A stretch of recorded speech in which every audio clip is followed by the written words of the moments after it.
Hello guys, in this video I'm going to walk you through how you can export posts and pages from a WordPress website and also have the images and other files that are attached to them exported. So the default behavior of WordPress is whenever you're trying to export something like a post, like all your posts on all your pages, it just exports the text and links to the images. So it doesn't give you the images themselves, just the text and the link of the image on this current domain. So if you're trying to export your posts and your pages or something on your site and you want your media to be attached to them, you're going to need a plugin. So I'm going to show you how you can do that. Except you're using this all content tab here, you're going to have only posts without images or pages without images. So we'll go over to our plugins and I'll click on this add new button here.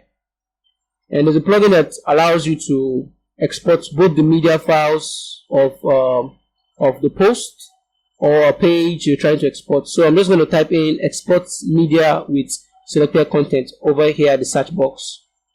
And you're going to see it here. This is the first one. So what this does, allows you to include all relevant attachments. So if you have like an MP3 or an image or whatever on your post, it's going to include that in the export file. So I'm going to install that now and I'm going to activate this.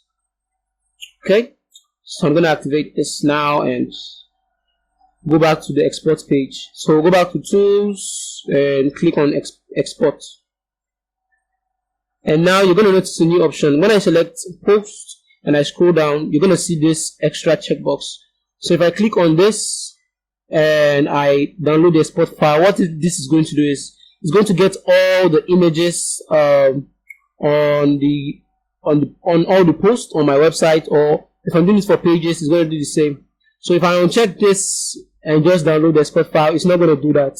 So this is a way of getting an export file that includes both the images for your pages or your posts, and it's very easy to use. Just activate the plugin and make sure this is selected. So that's basically it for this video. I hope you found it useful. If you did, please subscribe to the channel so we can create more content, and I'll see you in the next one.